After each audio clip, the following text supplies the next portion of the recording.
AAPS is a powerful automated insulin delivery system that runs on Android and comes from the open source community. It runs on the OREF algorithm. The system has advanced dynamic settings, including dynamic insulin sensitivity factor, dynamic carb ratio, and unannounced meal detection with microboluses, or SMBs. These settings will adjust as it learns more about you and looks at the data that it's seen. But what is it like starting Android APS? It can be intimidating. There are a lot of settings to get down. So I wanted to explore this, and I'm exploring it today with someone who's been using it for about 3 months now. Welcome to the show. I'm Justin. I have type 1 diabetes, and on here I talk all things diabetes tech, research, and news. And today it's all things open source. Now, we've talked about a system that has this same algorithm. The app is called Trio. It's on iPhone. This one is Android, but it uses the same system to regulate glucose levels. It's just meant for Android. If you want to learn more about Trio, you can watch those videos that I'll put in today's show notes. But today we are talking to Austin Sympson, a type 1 who has been using Android APS for 3 months now. He was looking for more customization and control over his diabetes management. As a competitive bike racer, Austin wanted an algorithm that could adapt to his active lifestyle and help him achieve tighter glucose control with a goal of getting his A1C below 6 for the first time. Today, he takes me through his experience from what it was like before using Android APS, what system he was using, and what was missing for him, what the setup was like, and the learning curve for getting the settings down. He breaks down Android APS's unique step-by-step setup progression that users must follow to unlock the system's most advanced settings. We also get into how he uses Temp Targets and his Garmin smartwatch integration. Keep in mind that anything you hear on this podcast or any of my channels is not medical advice and is for educational purposes only. Always consult with a physician before making changes to your healthcare. Android APS is experimental and it's not approved by the FDA or regulatory authorities. You take full responsibility for building and using these apps, and you do so at your own risk. Austin, welcome to the show. How's it going? Good. I'm happy to be here. Actually, I'm really excited to be here. This is awesome. Yeah, you followed my content in some way before this, right? Yes. Whether it was like the YouTube videos or sort of the different TikTok sections talking about the new technology, or I think even my favorite is all of your work to go interview people at different companies to talk more about what's being developed. So yeah, for at least like a couple years now. What would you say like interests you most about stuff I cover, the technology? Yeah, honestly, to me, it's the like cutting edge intersection between the new technology that's coming and how it answers the problems that the users have on a daily basis. And I really think it's kind of the position of you to bridge the gap between us as users and then the technology experts. And I think it's hard to connect sometimes engineers to users. And it gives us a voice in a certain sense. So yeah, I think it's great. Awesome. Did my content in any way inspire you to start Android APS, or had you not heard about it before? Like, how did you kind of get your eyes set on that? Yeah, so there's a little bit of a background story behind that, but really it started with my partner. I had just gotten married. And as she was learning more and more about my life with diabetes, she started asking more and more questions that I probably hadn't asked in years, because once you get down a hole with one system and get it working really well, going through change and changing to something else might be difficult. But once she started looking at your videos on Loop, we started asking, okay, well, why don't I use a DIY system instead of one of the traditional insulin pumps? And then how might it benefit me? And then going even further, after that, I connected with a diabetes coach who recommended that I pursue a DIY system to sort of like achieve the goals that I was after, that maybe I was limited by using a traditional insulin pump. Yeah, and I will say, I think there's a move in the community, and I say DIY myself all the time, but there's a move to say more so open source because Yeah. there are so many people in the community who are willing to help. So it's like, yeah, you're doing a lot of steps yourself, but there are so many people that can help. And I'm sure that you found a coach who could help you, but there are so many like community boards and areas where you can work with others to help you. So they're all open source, and I guess I'm trying my best to not to say DIY as much. Yeah. But what were you using at the point where you were like rethinking your treatment? I guess before Android. Yeah, so my history with insulin pumps was starting on a Medtronic, and then from there I had gone to a T-Slim X2. So that's what I had been using at the time, and I was using a Dexcom G6, and I was also using Control IQ on that T-Slim. Okay, and why did you and your partner together feel like this this switch made sense for you? Was something missing on the Tandem system and workflow you were on? Yeah, so I think for me, and this goes back to like the conversations I had with my coach, um, and we talked about how the T-Slim insulin pump with Control IQ was limited by its degree for which it could intervene on like highs and lows for your blood sugars. So you set maximums and thresholds for how much it can raise or lower your basal insulin, but it doesn't have maybe the same responsiveness that some of these open source platforms have. So the suggestion was that by switching to an open source platform or system, you have more access to control responses to your blood sugar, and you can tailor it more specifically to your life. And then, in addition to that, I was getting a lot out of the T-Slim insulin pump, and maybe we'll talk about it later, but I was getting pretty good percentages for time in range. And the limitation was that I had to do a lot of manual work on my insulin pump all the time to accomplish those numbers. And although I could get there, it was a lot of like mental load. It's a lot of decisions, and it's a lot of like thinking ahead instead of having a system there that can kind of act as your buffer, so to say.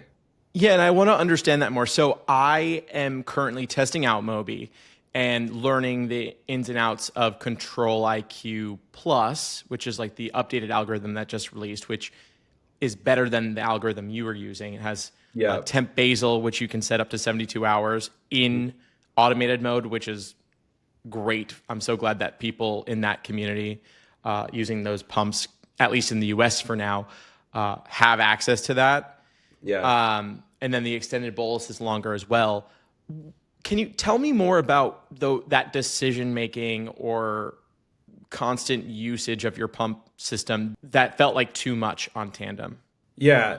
So like the other aspect of my life that gets pulled into this is I ride and race road bikes and a little bit of mountain biking, but that's a pretty aerobically demanding sport, and so managing the amount of food you take in while you're in a race, and then also managing your blood sugar is a lot to look at the same time. So the way that I would solve not having a low blood sugar during these workouts was to think ahead of time, and then because if you used the exercise mode on the T-Slim, it wasn't adequate enough to cover my blood sugar changes. So it just didn't reduce stuff down enough, and it does it to a fixed amount. So it can do a suspension, but it just doesn't respond fast enough to everything. So the easy thing for me as the user was, instead of relying on the control system to do it, I would just take my insulin pump off. I would disconnect it and let it sit disconnected until I manually watched my blood sugar, and then plugged it back in and started using it again. So that's like one example of the limitations, and it's just really its responsiveness when your blood sugar starts changing.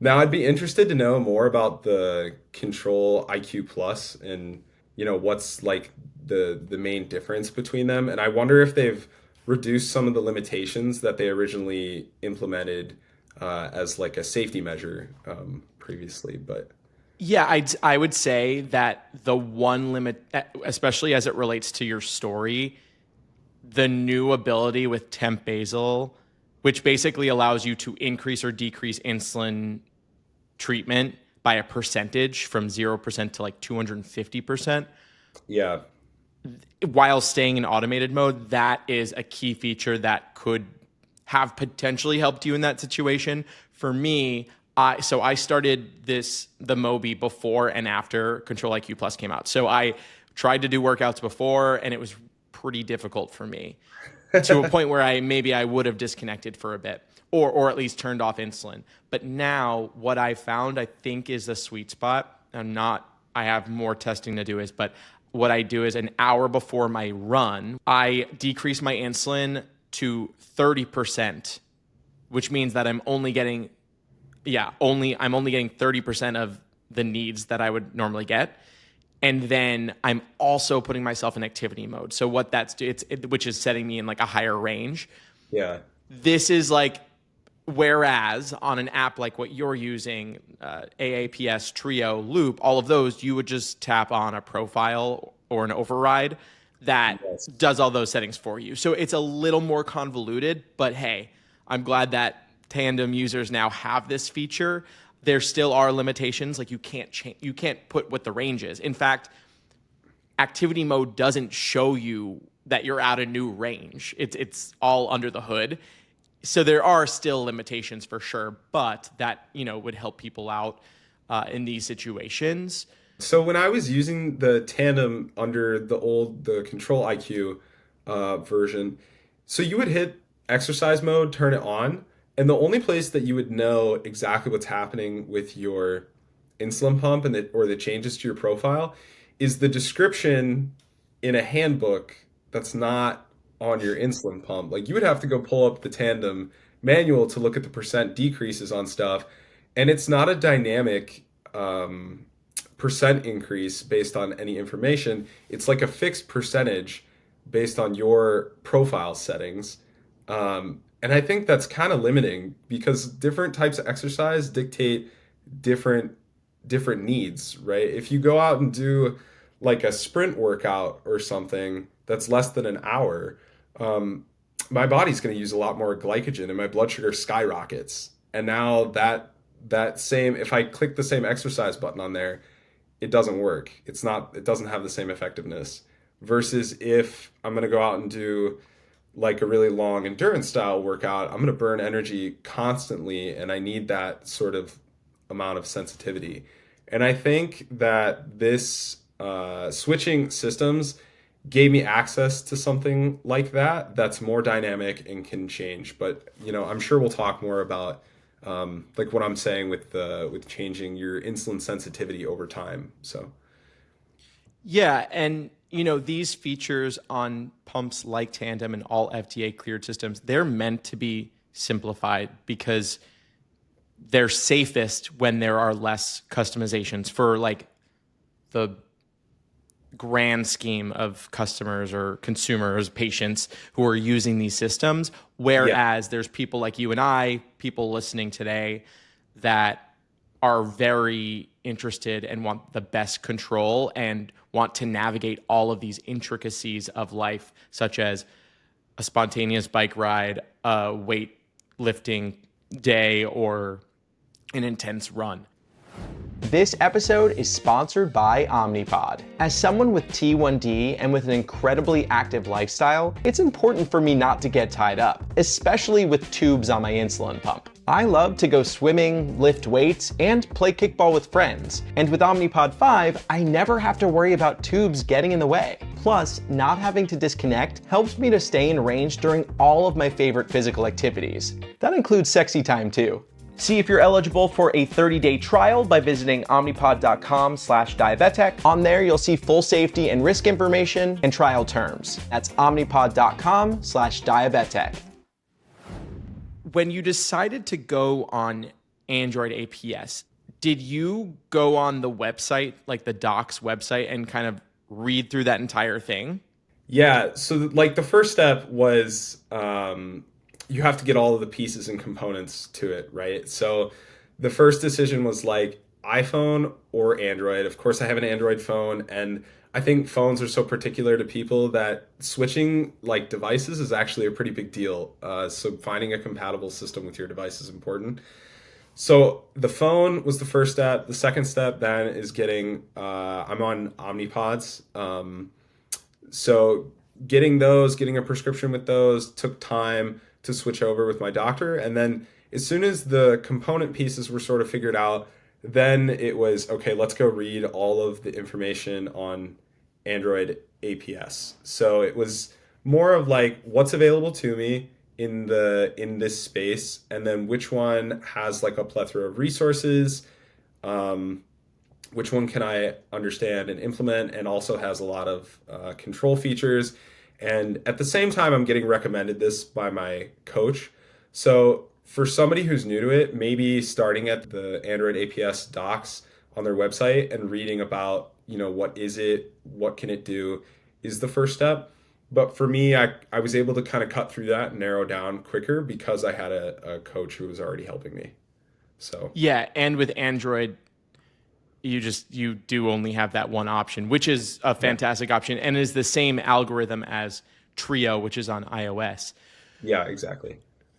Real quick, Omnipod. You didn't only switch your algorithm, but you also switched like an entirely new form factor of pump. How did it feel going from a tubed pump that you'd used a tube pump, I guess, for a majority of your type 1 to a tubeless pump? Yeah, that was a big change for one, and a really welcome change. I told you I was on a Medtronic pump as my first one. I was on a Paradigm. I started with their quick set infusion sets. They had like the big inserter too that you had to carry around with you like on vacation or like in a backpack or something. So then went to the Tandem ones and started using like True Steel needles, and those got a little bit smaller. And then all of a sudden it was like, okay, well, the Omnipod's the one that works with the system, so I'm gonna follow what works with the system that I want to use and prioritize the system first. Um, but because this worked, as soon as I used an Omnipod for the first time, I was like, oh my God, I forgot what it's like to not be attached to a tube. Um, and we've mentioned this previously, but the craziest thing to me was the fact that like you can go to the bathroom now without having to worry about tubing, which Yeah, other people have talked about. But it I've been was using this wild. tube pump now for a month, and I still can't get over the fact that like every time I get out of the shower and I want to get my insulin going, I have to like plug it in and then hold my pump before I put underwear Yeah, on. And like where's my pocket sort of thing. yesterday I was laying in bed and I had my pump charging as it was connected to me, and it was just so weird. I'm not the biggest fan of having a tube, but I'm still, for science, I really want to understand all this. So that's great. I mean, you got this new form factor that really worked out for you. And again, for everyone, this is an Omnipod Dash pod that you want to use with DIY systems. You could also use the former pods, but those require like a whole other device to connect to your phone. So Omnipod Dash all the way. You decided to go with a coach, which not everyone's going to have the luxury of. But tell me a little bit about that process. Once you and the coach decided, okay, Android APS is the way, how did you work together to get on this system? Yeah, yeah, great question. So really it starts off with like what are your goals for your diabetes, and everybody's goals are going to be different, right? So I mean, I've been diabetic coming up on my like 20-year anniversary. So when I'm talking about what I want, I'm like, okay, I want for the first time in my life to have an A1C lower than 6. Like that's kind of like you made it, this is awesome, you did it, sort of thing. So that's like a big goal of mine. That requires a certain level of control, so that's why we directed it towards Android APS. Once we decided on that, then it was okay, how do I work with my insurance to get pods? How do I work with my endocrinologist to inform them that I'm going to be using this system instead of like a traditional insulin pump. Um, who do I work with that has this sort of experience? Because they work in a community of people that can like tap you into all of these different resources. Um, so it's really like navigating all of the different aspects, not just like what do I set my ranges to, or what's my basal profile, or whatever. Um, What was that conversation like with your endo? Because the ADA standards actually have a new line that recommends that practitioners consider supporting their patients who come in wanting to use open source. Was your doctor open to that, or a little combative? Yeah, it was not a smooth transition at all. So I had my first endocrinologist that I actually decided to switch away from, um, because they weren't aware of any of the systems. They were so very like in the guidelines or the old guidelines, that this wasn't something that they wanted to consider. So that didn't go great. Um, and then once I made the switch, I again floated the idea by my endocrinologist. I said, "Hey, I want to switch to this," and their response, instead of "That's not what's recommended," it was, "I don't know much about that. Let me go learn about it." And so That's awesome. that was much more of a like back and forth. Like, oh wow, there's a whole nother like realm of things that I as a doctor can learn about and use to support patients. So that was totally different. Yeah, I mean, the technology is moving so quickly and it's so easy for some doctors to just get stuck in their ways.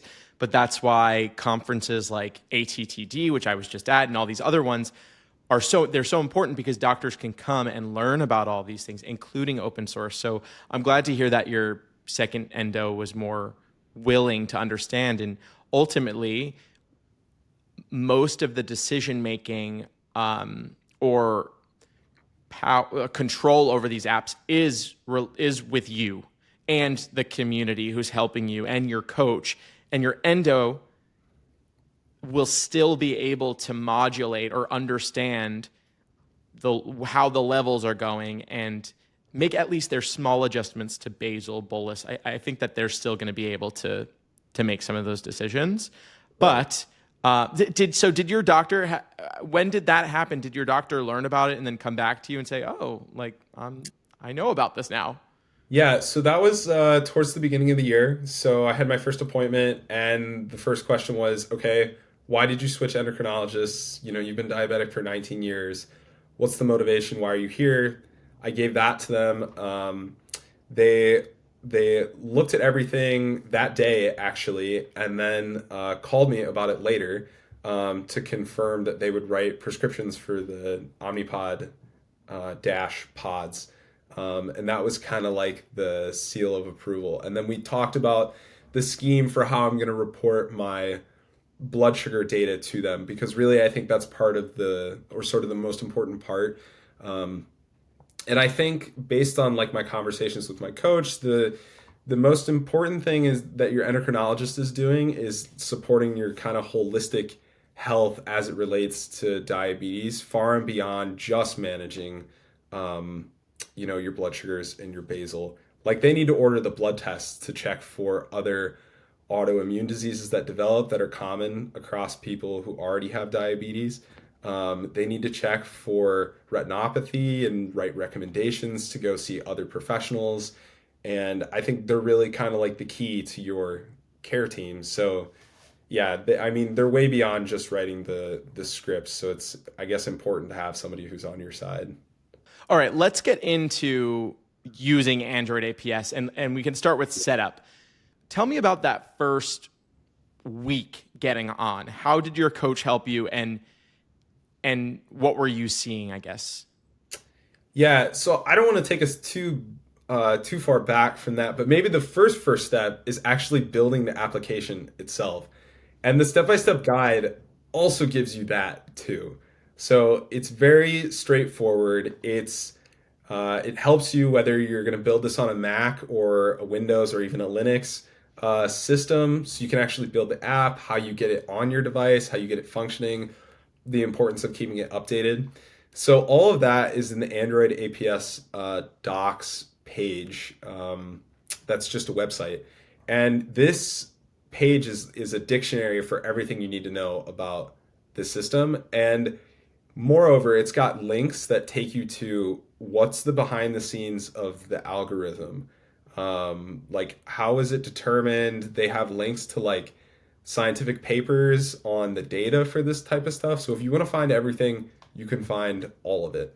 But then when it comes to actually starting up the system and using it, the first step that it takes you through is to run on a virtual insulin pump. So you're not actually connected to anything. You just have the app on your phone, and it gives you, you can stream your CGM data to the app, and it would show you what the insulin pump would have done or how it would have responded to something. So it gives you the sort of initial, I'm just going to get familiar with the screen itself. It doesn't maybe look as refined as like an iPhone application in terms of Mm-hmm. style, but it's got a lot of data and it's got a lot of really powerful tools in there. How long were you using that virtual app or setup? That was about a week. Yeah. Okay. Yeah. So, and this is the nice thing is I was kind of waiting on the supplies to come in and kind of get everything switched over. So this is something you can prepare ahead of time. So you're kind of streamlining how long it takes to actually get up to speed. Yeah. And at that point, you built the app yourself, or did your coach help you with that? I built it Okay. entirely myself. What you're essentially doing is copying a set of codes that are available on GitHub. So if anybody's familiar with like programming, oftentimes people save their codes in a database, and then you can export and fork that out to be used in like your own tree. So you build that, you take that code, and then you're packaging it in Android Studio, which is a app creation platform for Android phones. Um, and then after that, you can export it, download it to your phone, and then you have it available to you. So it doesn't take that much work. And there, like I said, there's a step-by-step guide that takes you through every single step. Um, and my coach even promoted to me that I go do it without having somebody sit next to me to figure out every single step, because like you have to be able to troubleshoot stuff when it comes up. So there is some self-education that I think is important for everybody that wants to use something like this. Yeah, and when it comes to Android APS or the apps I've built, Loop and Trio, they do such a great job on all of the instructional websites for all of these to lay out the steps. And they're Yeah, written for the everyday person to truly understand how to do it. And right. I think the first time I did it, it took me 2 hours. The second time I did it, which was a year later, took me 1 hour. Then, a year later, maybe 30 minutes. You start, it becomes muscle memory. And there's, I don't know with Android APS, but there's like a browser build, at least with some of the other apps. Yep. It's just, it's laid out pretty well. So once you got through that first week of trialing the fake setup, Yeah. what was it like getting onto it specifically? And were you overwhelmed by just all of the settings to this? Because I think that's one thing with Android APS and Trio, which run on the same OREF algorithm, that there Yep. are so many settings. Yeah. So I'll tell you, when I first downloaded the app, put it on my phone, and opened it, yes, I was overwhelmed. But this is where the objectives like come into play to help guide you into how to use the system itself. So there's a good explanation for every button and everything you're using. And if you ever get lost, you can go to the glossary in the docs, the Android APS docs. You select your duration of insulin action, probably the most important setting for the predictions that the algorithm is making. And it explains what is DIA, why is it so important, and what might happen if you've set it incorrectly. And then after that, you build your profile, which looks more like a traditional insulin pump where you put in carb ratios and your basal profile, your insulin sensitivity, and you kind of start off really, really simple and put in kind of what you know. And I mean, we were talking about this earlier. When you switch from one insulin pump to the next, it's not the same. You can't just copy and paste everything over. And this is where having a coach was like the ultimate hack to expedite how to fix all of the little problems from trying to switch everything over. I mean, that's the hardest part, right? Like the websites for these apps don't tell you how to transition your settings to them. They just tell you how to build it and how it works. So Yeah. I think that this is the most intimidating part about these. So tell me more about that experience transitioning to the new settings. How is it helpful to have a coach there? Yeah, so I use my initial settings off of my T Slim insulin pump, and right away had blood sugar problems fluctuating kind of all over the place. So I'm like looking at my phone every 20, 30 minutes going, okay, what's going to happen now as I'm testing things out. And at the same time, I'm giving this data to my coach, like on a every 2 day basis. She's reviewing it and then going, okay, now's the time that you need to do basal testing and do a fasted period to check the effect of your settings, to look at sensitivity. And then we're discussing what types of food I'm eating, and then looking at the response when I give a bolus, thinking that it should work.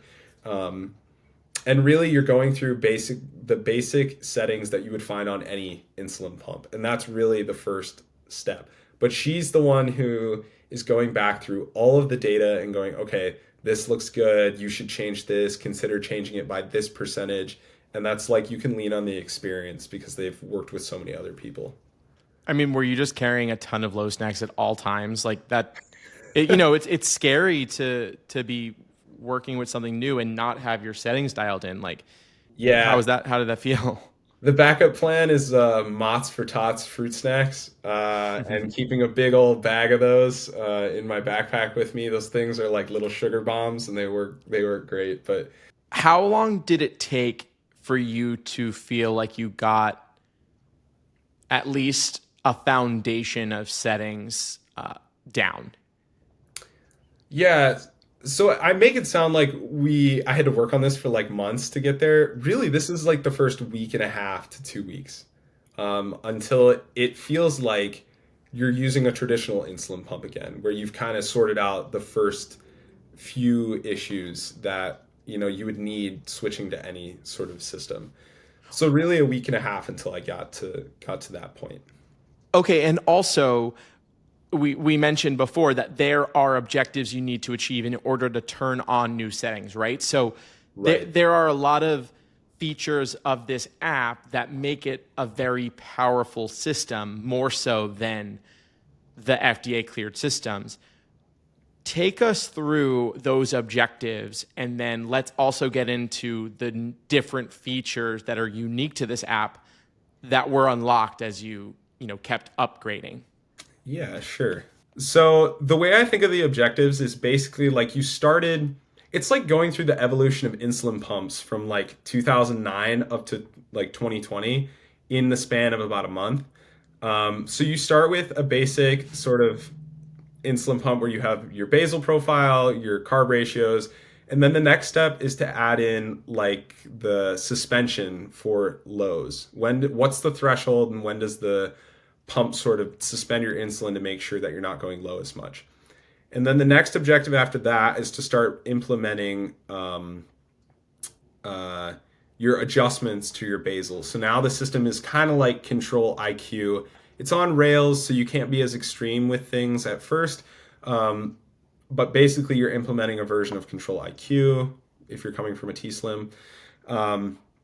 And then after that, then you can start going on to your temp rates, which can have much larger effects for stuff like exercise or anything that requires you to increase insulin for a large amount of time or decrease it for a large amount of time, and that it affects your basal profile in a more dynamic way. So now you're not just saying, I'm going to increase by 30%. It's, I'm going to increase based on how fast your blood sugar is going up. And then, of course, there's limits to how much it can increase or decrease your basal rate. I want to understand better. So the temp rate that unlocks, is that setting a percentage of more or less insulin that you need based off of your like basic settings? And then is it also allowing you to adjust the range or target that you're going to? Yeah, so it's all sort of in one function. So you have your temp target. So you're going to adjust your temp target or your blood sugar up. Let's say I'm going to go work out. I'm going to set a temp target at 180 milligrams per deciliter. Which is 10 millimoles. Thank you. For those who are not sitting in the US, I suppose. So then the system is going to adjust your basal profile based on either how fast your blood sugar is going up or how fast it's coming down. And that's like a more complicated version of control IQ. So you're not just clicking like an exercise button and it's going to say, oh, we're reducing all your insulin by 70% or something. It's actually adjusting the basal up and down to shoot for that specific that target. So but that's not totally unique to Android APS yet. And then that comes later. So that's kind of the first more complicated step that you get into. How long did it take to get to that point in the steps? Is it like preventing you? Is it like you haven't been using this for 10 days? Like, how are you unlocking these steps? Yes. So each one of them, the system goes through and verifies that you've actually done this step and that you've set like a number of temp targets. You need to set at least like 40 temp targets. You need to have used the function a number of times. That's a lot of temp targets to start. How long did that take you? I probably use 1 or 2 max a day when I'm on loop. Yeah. So it took about 7 or 8 days. They actually encourage you to set more temp targets because it's like you're building your database for the algorithm to understand your blood sugar and how it changes. So it's really encouraging you to use it so you can feed it data and information. Okay, what comes after that? Right now you're operating like an open loop or a hybrid closed loop insulin pump, right? So you're intervening and you're interacting with it. And now they go to the next step where you're going to start closing the loop and it's going to start giving you insulin when you're high to do corrections. And this is where I think using the open source system starts to get different from an actual insulin pump. And it's the degree to which it can correct you for high blood sugars. So it starts introducing extended basal rates and making changes on the fly and doing it itself and predicting, okay, your blood sugar is going up this fast. We need to raise the basal rate, and it's going to change it dynamically. And then on top of that, it starts tracking your sensitivity to insulin. So let's say I started out my week on a Sunday and I'm hanging out on the couch all day and my insulin sensitivity is going down. So typically I'm going to need more because I'm sitting around. And then later in the week, I start doing more and more exercise and now my insulin sensitivity is going up. So I need less insulin to correct for my blood sugars or even on my carb ratios. So now the system's going to start tracking that and it's going to adjust everything up and down to try and account for that sensitivity change. This is Dynamic ISF. Yes, yeah. Dynamic Insulin Sensitivity Factor, right, is going to correct for all of those things. And if people want a full understanding of how that works and how it's calculated, I know that on the Android APS website, they lay it out and explain how it's looking at, the yesterdays and I think the whole previous weeks or something. It gets into all the details on how it's calculating that. Yes. So then the other big component on this is the SMBs, basically the micro boluses. that it gives you. And my current understanding for how it works or how it's being calculated is that it's using its predictive data for how your blood sugar is going to respond, and it's giving you insulin that normally would be used over here in your basal profile, but it's giving all of it to you here to help smooth out your curve. So it's keeping you from going up as fast, and it's keeping you over here. It gives you no insulin to keep you from, crashing down afterward.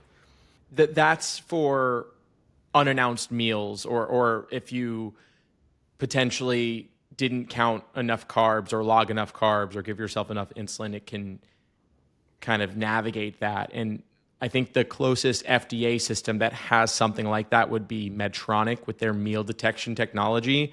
On Medtronic, it can give you micro boluses every 5 minutes based off of meals that it detects that you may have not logged correctly. Out of these, like, how have you seen these new features like dynamic insulin sensitivity factor and small micro boluses? Like, I know that you were very keyed in to watching what was happening on the system when you first started, as anyone would be. As you were watching the technology do its thing, like, what were you seeing?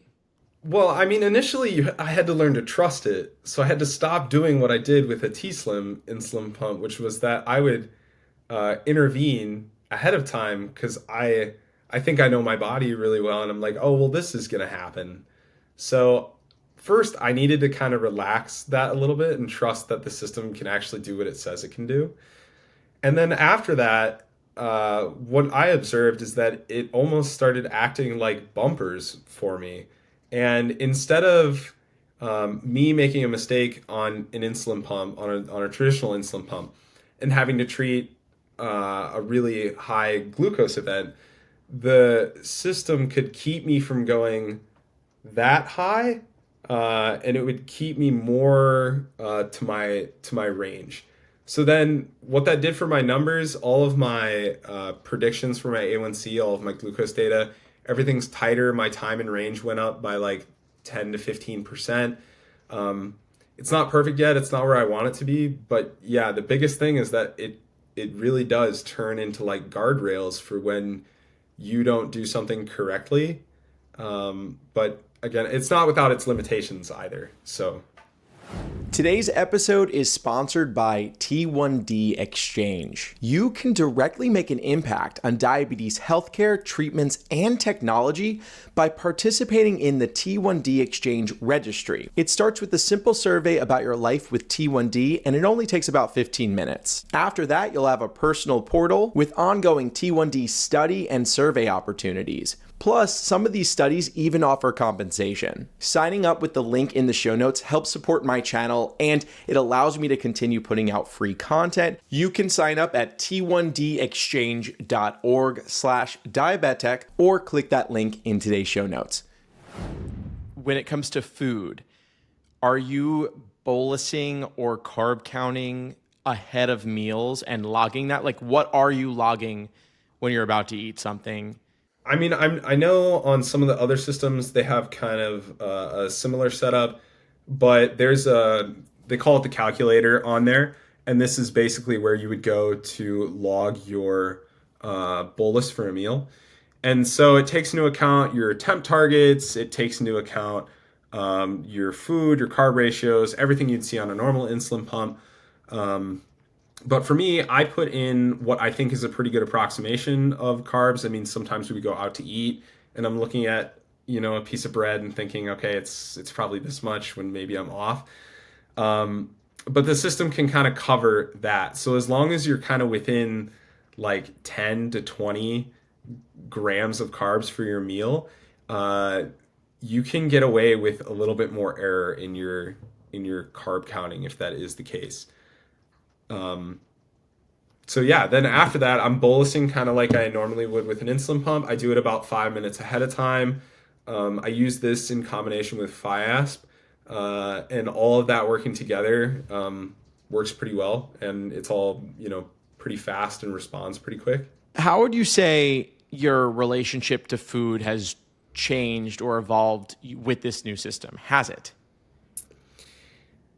Yeah, I like to think that I had a pretty healthy relationship with food before using this system because I always tried to live through diabetes, not putting limitations on myself, whether that was activity or eating or going out with friends.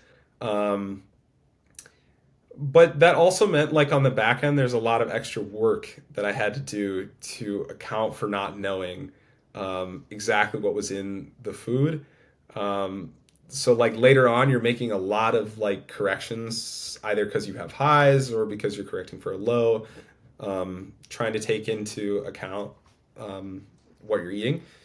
But with AAPS, I don't have to do that so much anymore because, like I said, it's like having buffers, and it's just less consistent work. Um, so it's given me more freedom with what food I can eat when I eat it. And although it hasn't really maybe changed my view on how I treat food, it gives me more freedom to not have to worry so much about all the work required to do that. So Yeah, I totally understand that. I'm the same way where I'm not gonna, for the most part, alter what I want to eat when I want to eat it. yeah. But being on a DIY system, open source system, has made it easier, or just there's less worry about the ramifications of something I eat. Do you have a favorite food that you really want to eat all the time, but you don't because you don't want to deal with the sort of aftermath? I think every diabetic might talk Bagels. about pizza, but Yeah, like, well, yeah, pizza's one too. I mean, I feel like three of my favorite foods are pizza, bagels, and French fries. Like those are like three of my favorite things, and they're all really difficult. So there have been times where, like before an interview for the podcast, that I'm not going to eat a slice of pizza yeah, because it's because I'm just not going to be as focused on my diabetes, and I may have a really bad high, or I may have a really bad low because the insulin hit me faster than the pizza did. Like there's right. so many things that can happen. I prefer to be a little more aware, or available when I eat certain things. Yes. Um, so yeah, so those are the times where I And can I alter. can think of maybe like one food. So my now wife is from Germany, and Germans are known for their bread and their bakeries. All of their food is so good. Um, ultra rapid acting insulin does not pair particularly well with complex carbs like these breads. And when you go over to Europe and you change your diet and start eating like only bread, all of your meals turn into these very long acting carbohydrate meals, or at least that was my experience. I'm excited to use this system with that and see how the dynamic insulin sensitivity changes, um, and how the system accounts for that because it just works differently, and that's what I mean by it's less work and I don't have to worry about it as much. So Have you been using temporary overrides or profiles in any way? yes. So I use temp overrides all the time. I'm still super active with the system because I have a pretty chaotic life doing a lot of different things. So I'm both a graduate student. I also work professionally at the same time, and then, like I said earlier, I love cycling. So it's a little bit demanding, but that also means like my energy usage is all over the place at different times of day. So I use the temp target primarily as my adjustment. Um, and I use it before rides to increase my target to make sure I'm not having low blood sugars. When I'm at school, working in the lab, I use the hypo target to make sure I'm not having hypoglycemia. It's not as aggressive as what I would use for an activity, but it's more for like, I'm going to be on my feet all day long sort of thing. So my insulin sensitivity is going up faster than the algorithm could keep track of. So what does that target? What does that target look like? What are the things you changed? Yeah, so the basic setup on it looks like this, and I am running a temp target right now, and my Is it blood because sugar. you're in an interview and you don't want to go low? Yeah, actually, that's I've exactly done it. that. So I even ran the activity target, which is even like higher, more aggressive than the hypo because I really didn't want to have a low blood sugar here. So, Like I did right before we started recording. um, so yeah, you basically just you have a pre-selected setup here, and you can program each of those buttons based on your needs and what works for you. Um, so the eating soon target essentially is, oh, I'm going to eat in a short amount of time, so I need kind of a burst of insulin. You have your activity one, which is really mine is set up like as high as it'll let me set it without doing automation, which is a whole nother aspect of Android APS. And then my hypo target is adjusted higher, but is extended out really, really long because I'm anticipating on using that for like a long period of time. And then sometimes I'll set my own targets if I just had a low blood sugar and I don't want to have a secondary one afterward. I'll manually enter in a target there and use what looks like my hypo target, but use it for a much shorter amount of time. So you can really program everything that you want in there. And there's a notes drop down so you can remind yourself what you used it for when you go back and look at your glucose data. Oh, wow. That's cool. Yeah.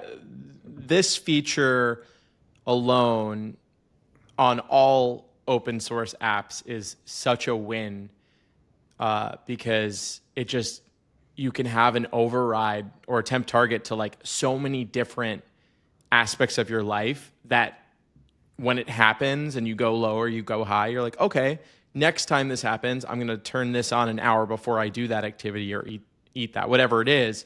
Yeah. And it's so helpful. And I also have a post very bad low target or a new setting because when you have a bad low, your liver puts out all of its stored glucagon and it's gone for at least 24 hours Yeah.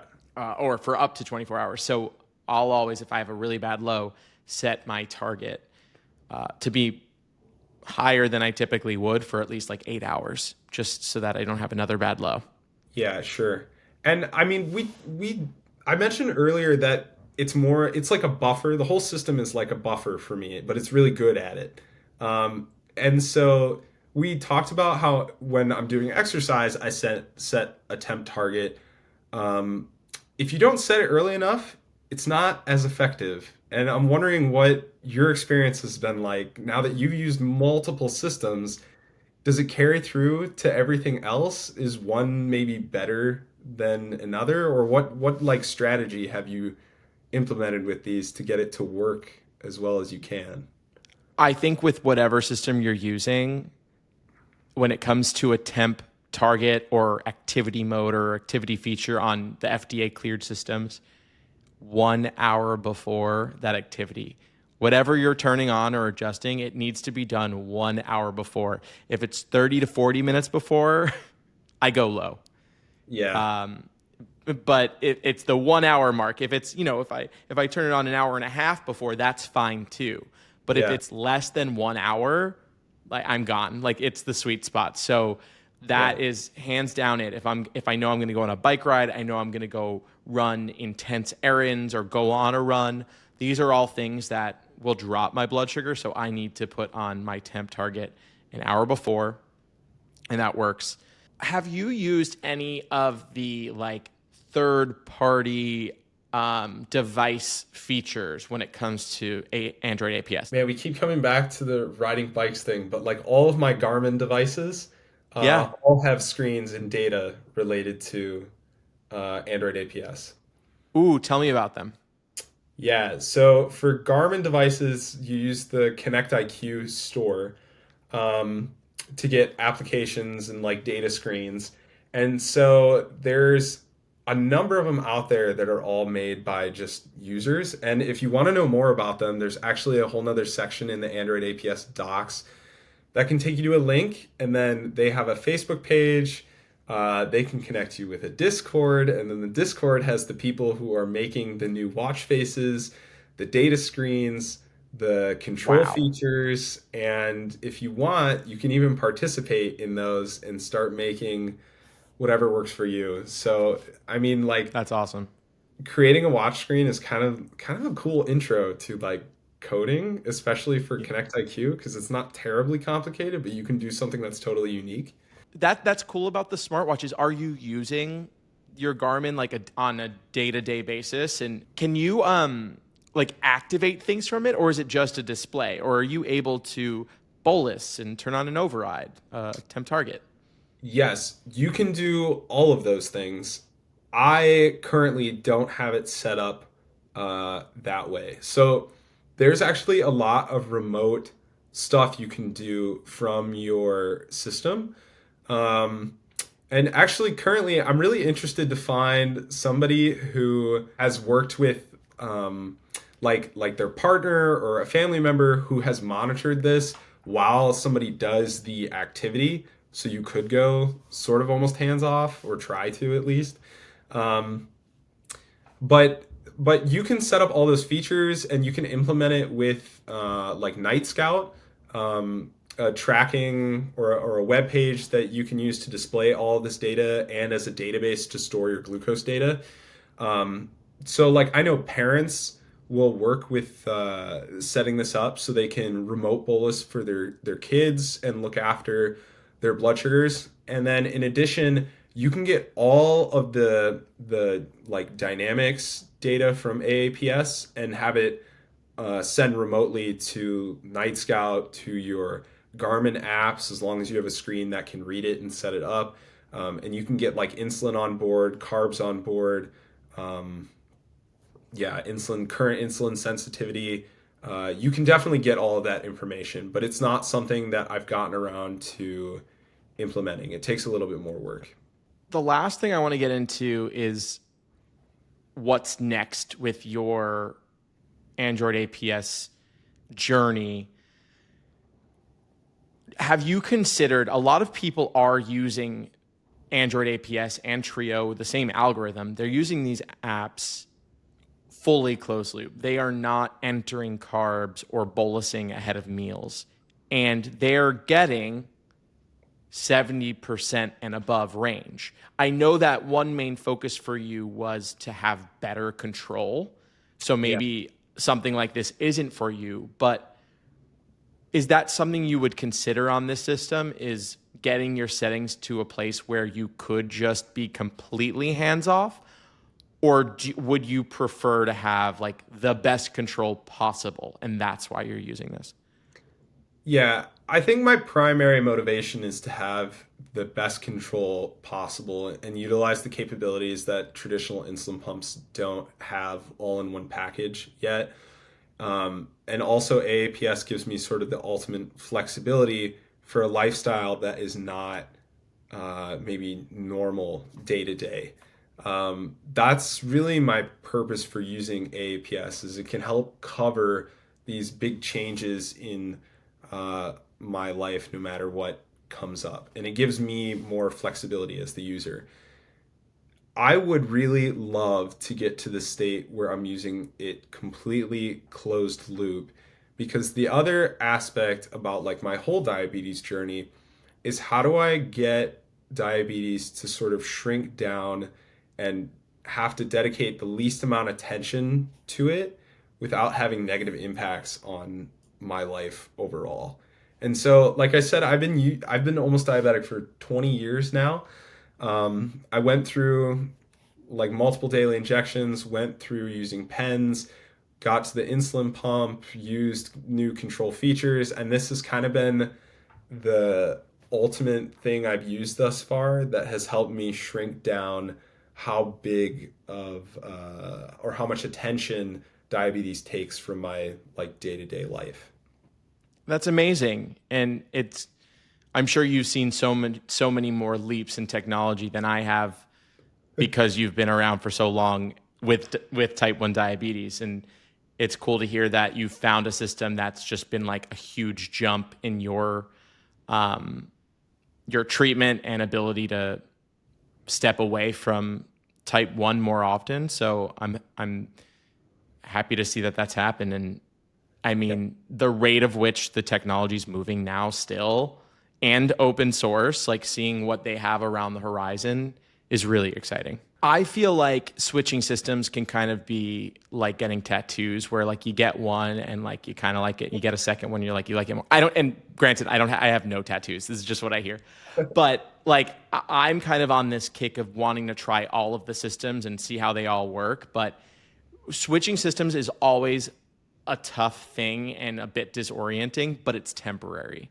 You mentioned to me that you wanted to get involved in the community. Have you gotten involved at all, or if you did, or when you do, what is an area of Android APS that you'd want to work on?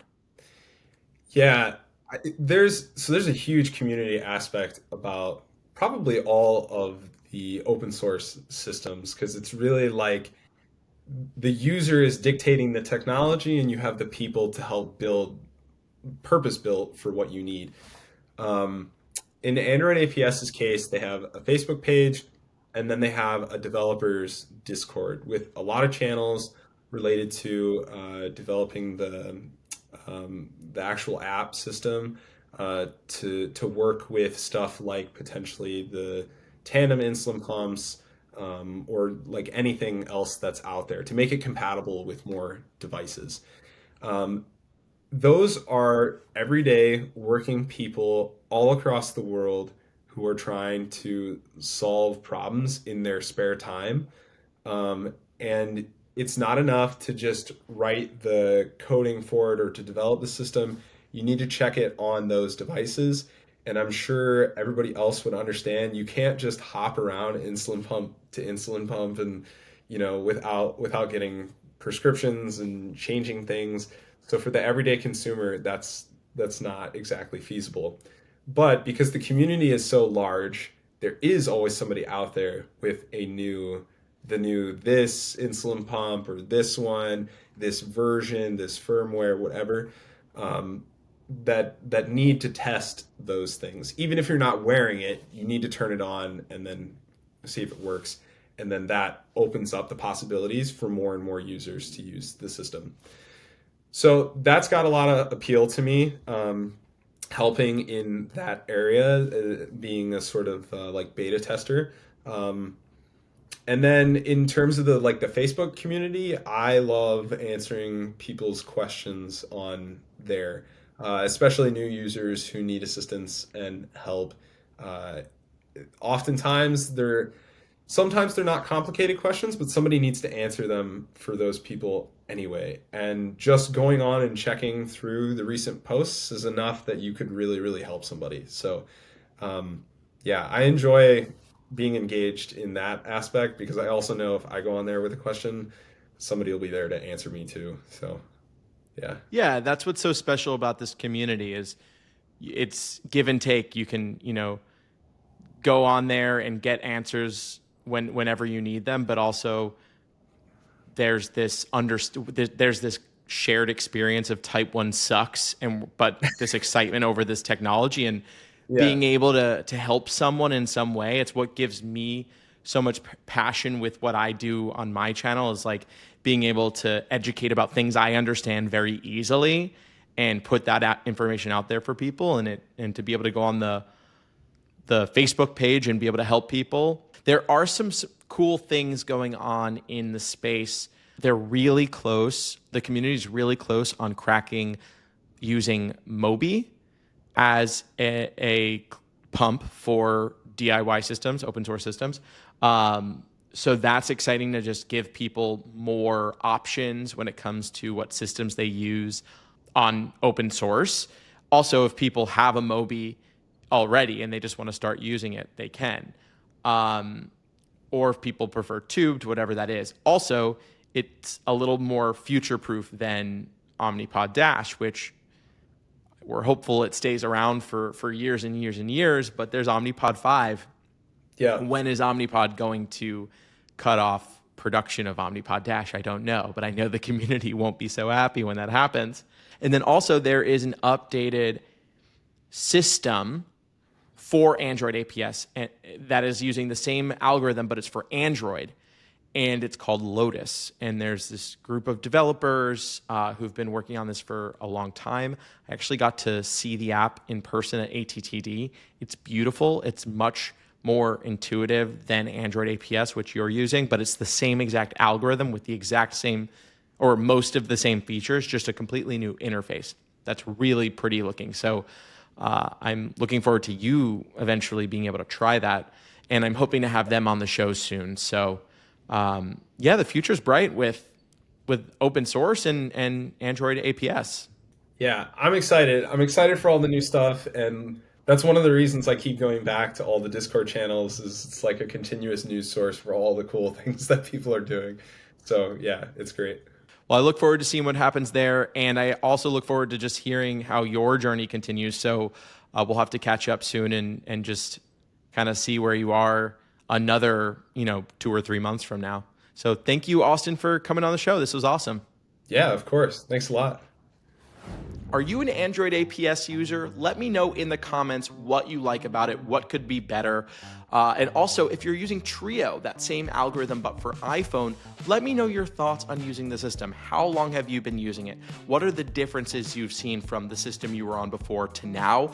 I personally would like to go back to Trio for some time and really get down my settings. I never felt like I fully got down my settings when I was last on it. I was on it for 9 months. And I got really good at it, but it just wasn't to a point where I felt like it was just doing its thing. So I've kind of just been back on DIY Loop a bit. I've been trying out different pumps. Right now I'm trying out Mobi, and I plan on trying out some other pumps before I go back to open source. So definitely drop your thoughts in the comments on YouTube, and make sure you subscribe to this show, whether it's on YouTube or any podcast platforms. We've got new episodes every Monday, and there's also a ton happening on social media. So you should follow me at diabe_tech, DIABE_tech on just really all the social platforms. As always, I'm Justin, and I'll see you next week.